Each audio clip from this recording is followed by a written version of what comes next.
How would you feel if your country sent you to fight in a foreign war that you believe brings no benefit to you? Similar to the situation faced by North Korean soldiers.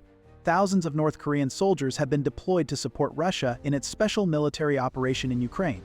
Those who placed their trust in the regime are now confronted with a harsh reality. A startling reality has come to light as hundreds of North Korean defectors now find themselves grappling with an unimaginable decision, whether to return to the very regime they risked their lives to flee.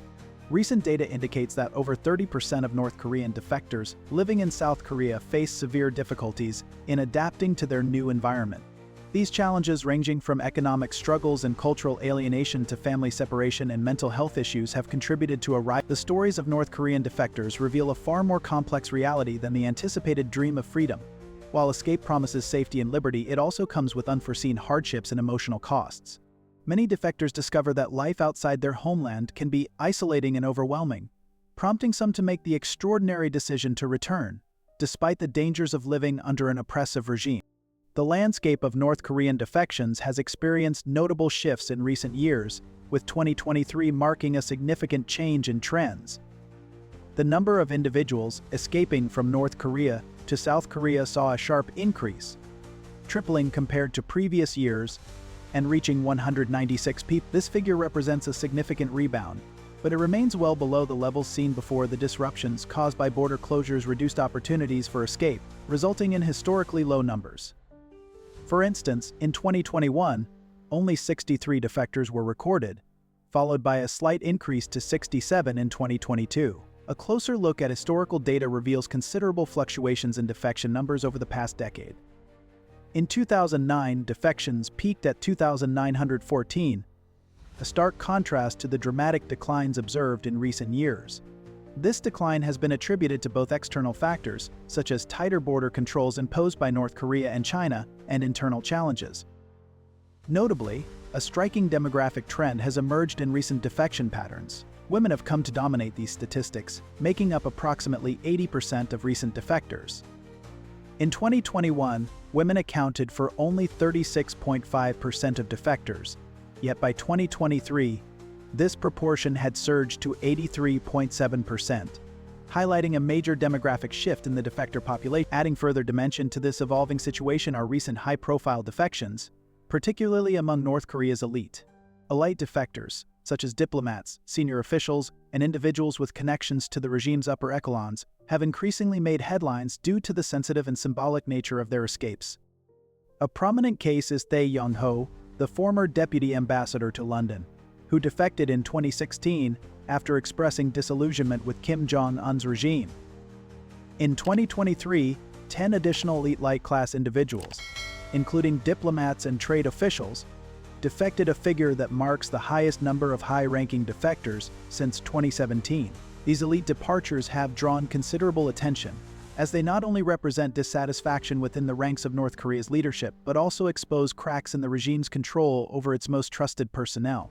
Their defection underscores the regime's struggles to maintain loyalty among its elite while serving as powerful statements against the state's oppressive policy. Together, these shifting trends, rising overall defections, changing demographics, and increasing elite escapes offer a nuanced picture of the evolving defection landscape, reflecting both ongoing hardships faced by ordinary citizens and growing discontent among North Korea's upper class. The North Korean government has implemented a two-pronged strategy to address defections. The regime actively works to discourage departures while simultaneously attempting to diminish South Korea's appeal.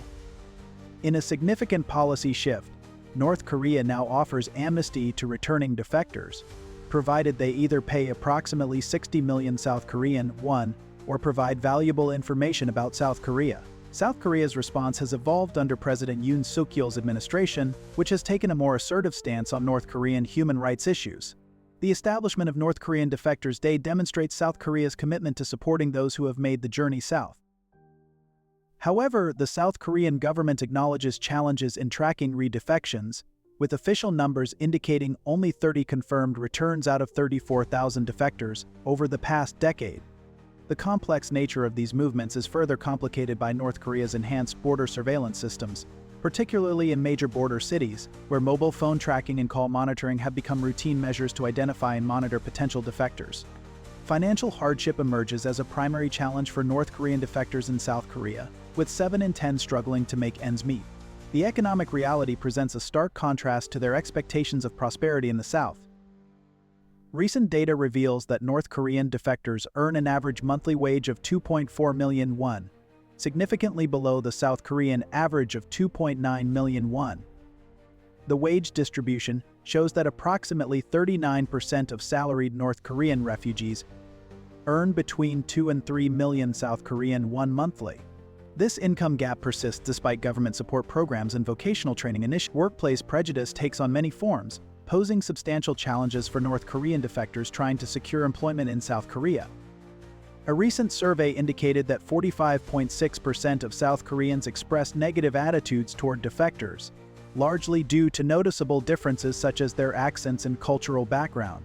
This form of discrimination manifests in several ways, including employers displaying distrust or suspicion when candidates speak with a North Korean accent. In some cases, companies outright refuse to offer interviews once a candidate's North Korean origins are revealed. Additionally, defectors face limited access to professional networks and social connections, which are often critical for career opportunities and advancement. These barriers further isolate defectors and make their integration into the workforce a daunting challenge. The transition to South Korea's capitalist system has led to numerous financial setbacks for defectors. In one notable case, a pyramid scheme targeted approximately 230 defectors, resulting in losses of about $14 million.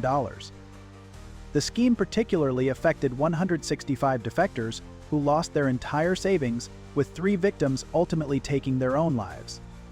The challenge of adapting to a market economy is particularly acute for those from North Korea's state-controlled system. Many fall victim to financial scams, prompting the South Korean government to expand its financial education program to 22 hours, nearly double the previous duration. The government has also modified its support structure, replacing the initial lump sum payment of $25,000 with a graduated system that provides $6,000 upfront and additional payments tied to achievement milestones. Despite these challenges, some defectors are finding success through social entrepreneurship. Organizations like MISC are investing in defector-run social enterprises, though these investments often face skepticism due to their low short-term returns. These initiatives represent a promising alternative to traditional business models, offering opportunities specifically tailored to the defector community's unique circumstances. Cultural adaptation poses a profound challenge for those who have crossed the border between the two Koreas, with many defectors reporting severe anxiety and confusion about their place in South Korean society. Studies show that approximately 1/3 of defectors prefer to be called free North Koreans or free immigrants rather than defectors due to negative connotations.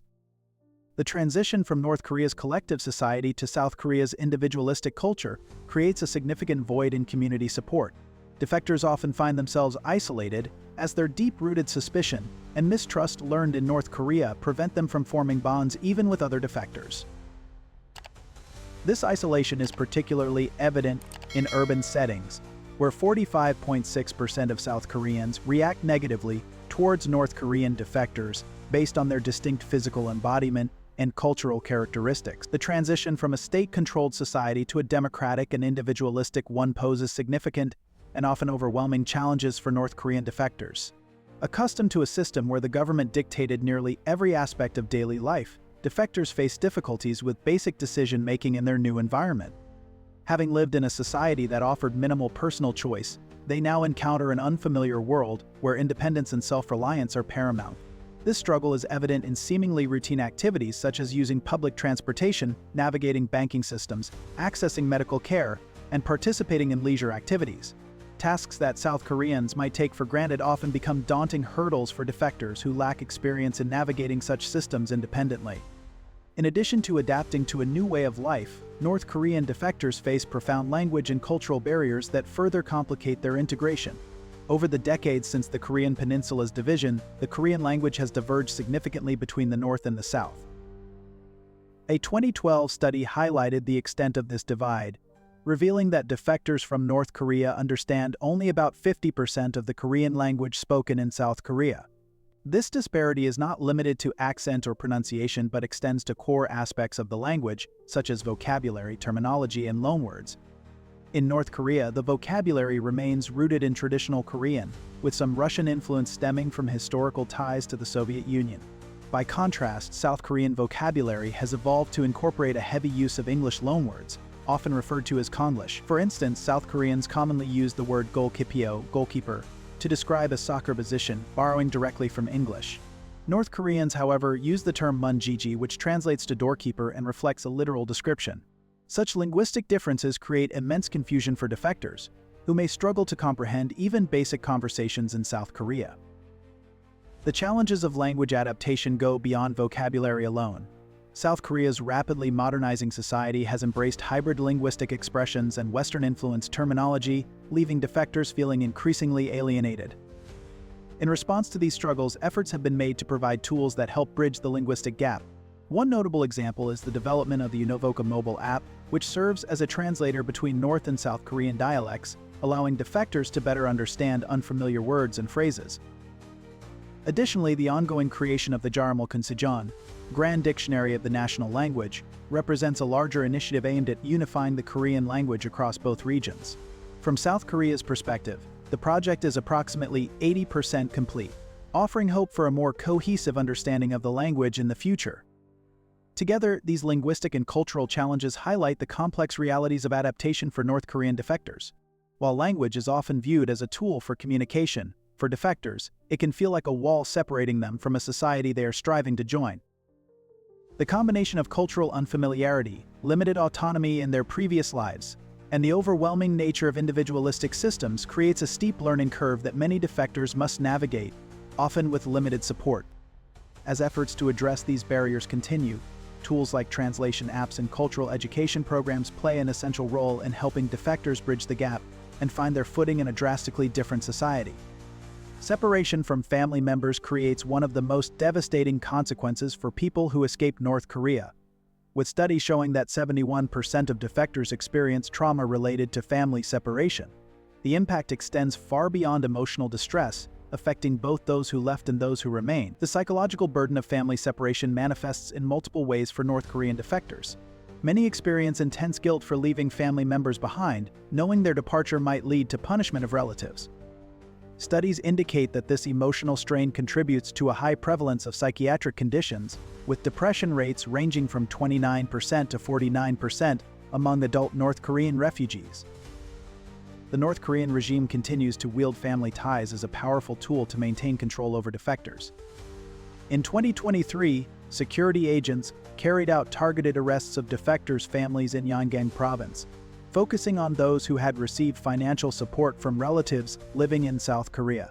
The regime's notorious 3 generations of punishment policy ensures that the consequences of defection extend far beyond the. When one person escapes, their parents and siblings often face imprisonment, children endure widespread social discrimination, and extended family members are subjected to heightened surveillance. This policy serves as a stark warning to those considering escape, using the suffering of loved ones as a deterrent to undermine defection efforts. The North Korean regime enforces strict control over cross-border communication, making it nearly impossible for separated families to maintain contact. Recent crackdowns have highlighted the severe punishments imposed on those involved. Individuals caught receiving money from defectors face 3 months of hard labor, while those facilitating communication can be sentenced to 6 months of imprisonment. Even attempting to contact family members abroad can result in property confiscation, further demonstrating the regime's efforts to isolate its citizens and suppress connections with the outside world. The government has intensified border security measures, implementing sophisticated surveillance systems to monitor potential contact between separated families. In late 2023, authorities increased monitoring of defectors' families in border areas, with security agents conducting regular home inspections and confiscating communication devices. The emotional impact of these restrictions continues to grow, with a 2021 survey revealing that loneliness due to family separation remains a primary concern. For many North Korean defector stories, the inability to maintain family connections represents the most challenging aspect of their escape, leading some to consider the unthinkable choice of return despite facing severe consequences. South Korea's integration programs for people who escaped North Korea reveal significant systemic gaps, despite substantial government investment. The cornerstone of these programs, the Hanawon Settlement Support Center, faces mounting criticism for its limited effectiveness in preparing defectors for life in the South. The mandatory 3-month training program at Hanwon falls short of providing North Korean defectors with the tools necessary for full integration into South Korean society. While the curriculum introduces fundamental aspects of life in South Korea, it fails to address the deeper, more complex challenges that defectors encounter as they navigate their new environment. This shortcoming is reflected in employment statistics, where defectors achieve an employment rate of only 53.1%, noticeably lower than the 60.8% rate among the general South Korean population. The existing support system provides some financial assistance to aid defectors during the initial stages of settlement. This includes an initial resettlement payment of 8 million won, approximately $6,800, a housing subsidy amounting to 16 million won, about $13,600, and access to basic vocational training programs. Additionally, community centers offer resources aimed at assisting defectors in building connections and adapting to their new surroundings. However, these measures often prove insufficient in overcoming the substantial social, economic, and cultural barriers that defectors face, leaving many struggling to achieve stability and independence. The gap between government training programs and the real-world challenges faced by North Korean defectors is starkly reflected in employment outcomes. Many defectors share stories of struggling to compete in South Korea's demanding job market, where their skills and qualifications are frequently unrecognized.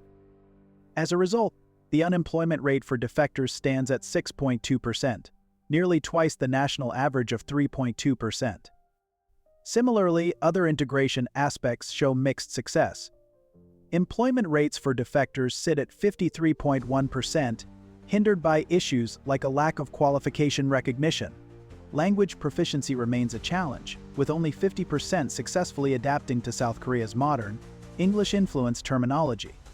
Additionally, cultural barriers limit social integration, with 67.6% of defectors managing to adjust to their new surroundings. These challenges are further exacerbated by resource allocation issues stemming from recent policy changes. Budget cuts in critical support services have made the integration process even more difficult.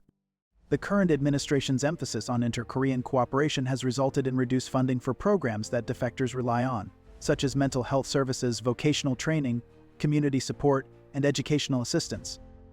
This reduction is particularly concerning given that 71% of defectors report suffering from traumatic experience. The limitations of the existing one-size-fits-all approach to integration have become increasingly clear, as the diverse needs of defectors remain unmet. While the government provides basic support, including citizenship and initial financial aid, there is a lack of tailored programs that address the specific struggles many defectors face in navigating South Korea's complex social and economic systems. Surveys reveal that 20.9% of defectors have experienced suicidal thoughts, underscoring the urgent need for comprehensive and targeted support systems to ensure their successful integration and long-term well-being. Discrimination emerges as a persistent barrier for people who escape North Korea, with recent studies revealing systemic challenges across multiple aspects of daily life. A comprehensive survey shows that 37% of female North Korean defectors face workplace discrimination, experiencing both gender-based and origin-based prejudice. The employment landscape for North Korean defectors reveals troubling patterns of discrimination that hinder their ability to thrive in South Korea's job market. Studies show that 67% of defectors have experienced workplace discrimination, which takes various forms, including income disparities, limited opportunities for promotion, and unfair treatment. Specifically, 50% report earning significantly less than their South Korean peers, while 52.7% cite barriers to career advancement, and 37%. A major factor contributing to this discrimination is the bias against North Korean accents.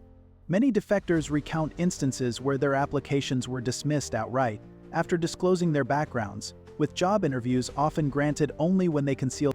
This systemic prejudice has tangible economic consequences. The average monthly salary for defectors is approximately 1.9 million won, which is about 660,000 won lower than the national average. These challenges highlight the persistent inequalities defectors face in their pursuit of stable and fair employment.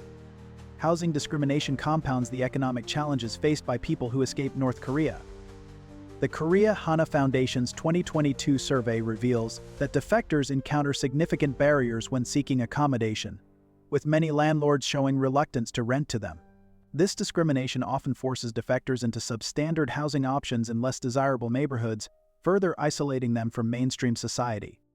The employment situation for North Korean defectors in South Korea reveals significant patterns of discrimination that hinder their ability to achieve success in the job market. Research indicates that 67% of defectors have faced workplace prejudice, which manifests through income inequality, restricted opportunities for career advancement, and unfair treatment. Around 50% of defectors report earning substantially less than their South Korean counterparts, while 52.7% face obstacles to promotions, and 37% experience unjust treatment on the job. One of the primary drivers of this discrimination is the bias surrounding North Korean accents. Many defectors share accounts of having their job applications rejected immediately after revealing their origins, with interviews only offered when they deliberately concealed their background. This systemic bias has clear economic repercussions. Defectors earn an average monthly salary of 1.9 million won, falling approximately 660,000 won short of the national average. These disparities highlight the entrenched inequalities that continue to challenge defectors in their efforts to secure fair and sustainable employment. The educational inequality extends beyond the classroom, with many defectors struggling to navigate South Korea's competitive academic environment. Both North and South Korea place a high value on formal education, but defectors often find themselves at a disadvantage due to differences in educational systems and cultural expectations. The pressure to succeed academically while managing cultural adaptation creates additional stress for students from North Korean backgrounds. Wealthy metropolitan residents and highly educated South Koreans often display more negative perceptions toward defectors, creating a cycle of disadvantage that affects both educational and professional opportunities. This discrimination has become a significant barrier to social integration, impacting the potential for a harmonious multicultural society. The impact of these discriminatory practices extends beyond immediate challenges, affecting defectors' mental health and overall life satisfaction. Studies show that discrimination experiences lead to increased stress levels and decreased life satisfaction, creating a complex web of challenges that many defectors struggle to overcome. Mental health emerges as a critical concern among those who have left North Korea, with studies revealing alarming rates of psychological distress. Recent research indicates that North Korean refugees experience mental health challenges at rates significantly higher than the general South Korean population. The mental health challenges faced by North Korean refugees present a deeply troubling reality. Research indicates that between 33% and 51% of refugees experience symptoms of depression, while anxiety impacts approximately 43% to 54%. These figures are dramatically higher than those seen in South Korea's general population, where the prevalence of depression is only 4.9%. A closer analysis reveals even more striking statistics regarding specific mental health conditions. Post-traumatic stress disorder, PTSD, affects up to 52% of North Korean refugees, a rate 9 times higher than among South Koreans. Similarly, depression rates are 10 times higher, while anxiety levels are 8 times greater. Insomnia is also widespread, with 38% of refugees reporting symptoms, 4 times the rate observed in the general population. Despite the severe prevalence of these conditions, access to mental health care remains highly limited for North Korean refugees. Research shows that 83% of individuals suffering from psychological distress have never sought or received psychiatric assistance. Several barriers contribute to this issue, including a lack of awareness about available mental health services, economic constraints, language differences in medical terminology, and the absence of culturally sensitive treatment options. Additionally, the geographic inaccessibility of mental health facilities further complicates efforts to receive care. The South Korean government has made attempts to mitigate these challenges by providing professional counselors at Hana centers, located across 32 sites nationwide. However, these counselors are often overburdened with a range of responsibilities beyond mental health care, such as responding to emergencies and offering career guidance. As a result, the system remains strained, leaving many refugees without the critical mental health support they need to heal and adapt to their new environment. Cultural perceptions significantly influence treatment-seeking behavior among North Korean refugees. In North Korea, psychiatric clinics are known as 49th facilities, carrying deeply negative connotations. This cultural context creates substantial barriers to seeking mental health support in South Korea. The impact of cultural stigma manifests in various ways. North Korean refugees show higher perceived stigmas for psychosis and alcoholism, compared to South Koreans.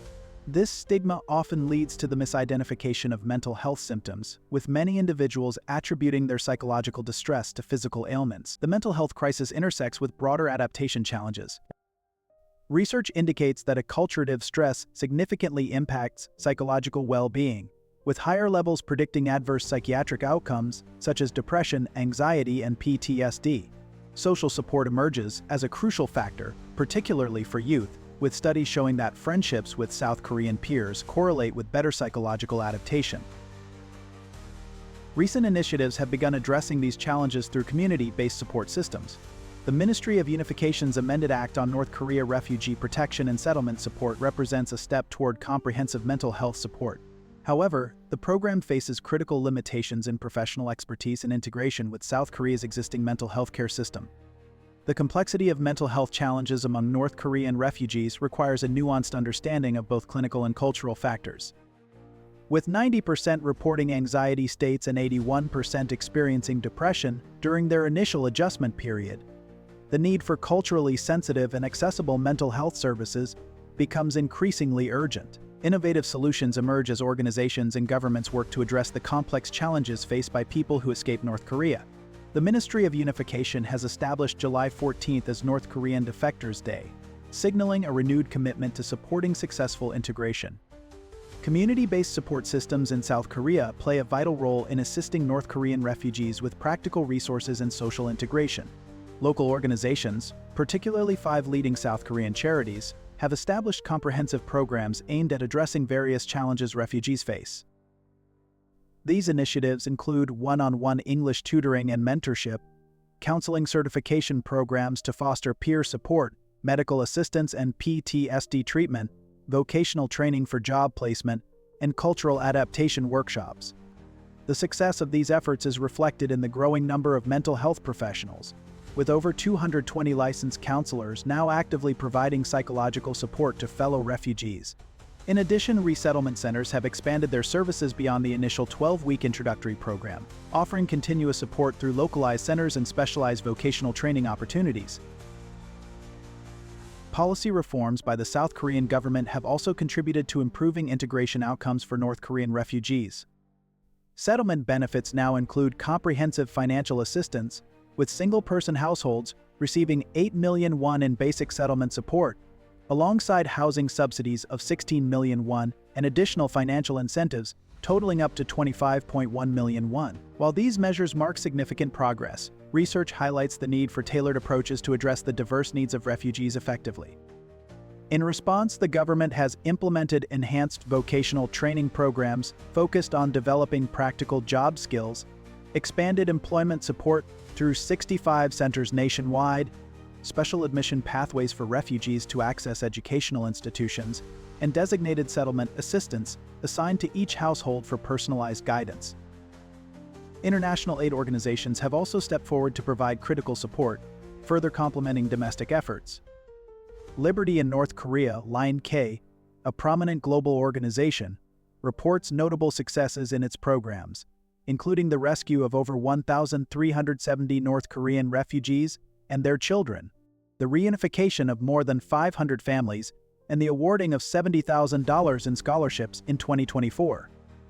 Line K has also facilitated English language education by matching over 400 students with tutors, empowering refugees with essential communication skills for better integration. The Advocacy Fellows program has shown remarkable success, with 81% of attendees reporting transformed perspectives on North Korean issues. International organizations focus on building self-efficacy through mentorship programs, pairing newly arrived refugees with successfully integrated North Koreans who serve as role models. These comprehensive solutions address multiple aspects of integration, from immediate settlement needs to long-term success. The programs demonstrate particular effectiveness when combining practical support with emotional assistance. For instance, the Settlement Support Center for North Korean refugees has expanded its facilities, opening a new building for vocational education in June 2020. Recent initiatives emphasize the importance of mental health support, with organizations like Seijo reporting that 90% of North Korean refugees arrive with untreated physical illnesses and PTSD. In response, support systems now incorporate specialized counseling services and trauma-informed care approaches. The effectiveness of these programs relies heavily on continued funding and resource allocation. While budget constraints present ongoing challenges, research indicates that investment in integration support yields significant returns through improved employment outcomes and reduced social service dependency. Educational support serves as a cornerstone in the broader effort to ensure the successful integration of North Korean defectors into South Korean society. To address the challenges faced by this vulnerable group, a range of programs has been implemented to foster academic and professional. One of the most significant measures is the provision of free undergraduate education, which allows defectors to pursue higher education without the financial burden that often deters many from continuing their studies. For younger defectors under the age of 35, targeted funding opportunities extend to graduate-level education, creating pathways for advanced academic achievement and professional specialization. In addition to tuition assistance, various scholarship programs have been introduced to offer further financial relief and to reward academic excellence, enabling defectors to focus on their education without being overwhelmed by economic pressures. Recognizing the critical role of digital literacy in modern society, specialized training in computer skills is also provided. This initiative ensures that defectors acquire the essential technological knowledge needed to navigate contemporary workplaces and educational settings effectively. These educational initiatives reflect a broader shift toward more holistic support systems that aim to meet both the immediate and long-term needs of defectors. By prioritizing education, these programs not only equip individuals with the tools necessary for economic independence but also help them gain confidence and stability in their new environment. Success stories stemming from these efforts underscore the transformative power of sustained and comprehensive assistance, highlighting the critical role education plays in enabling defectors to rebuild their lives, overcome systemic barriers, and fully integrate into South Korean society as contributing and empowered members. North Korean defectors face a complex web of challenges that extend far beyond their initial escape. Statistics reveal that 30% of defectors struggle with severe adaptation issues, while 71% experience trauma from family separation. Economic hardships, cultural isolation, and mental health challenges create formidable barriers to successful integration. South Korean society's response to these challenges shows both progress and limitations. Government initiatives provide basic support through settlement payments and housing subsidies, yet defectors continue to face significant hurdles in employment, education, and social acceptance. Mental health services remain particularly inadequate, with 83% of defectors requiring psychological support never receiving proper. Community-based solutions offer promising alternatives to traditional integration methods. Local organizations' comprehensive support networks, combined with international aid programs, demonstrate the effectiveness of tailored assistance approaches. These initiatives address multiple aspects of integration, from immediate settlement needs to long-term success strategies. The growing number of re-defection cases signals an urgent need for systemic change. Success stories prove that integration remains possible when defectors receive appropriate support, yet the path forward requires sustained commitment from both government institutions and society at large.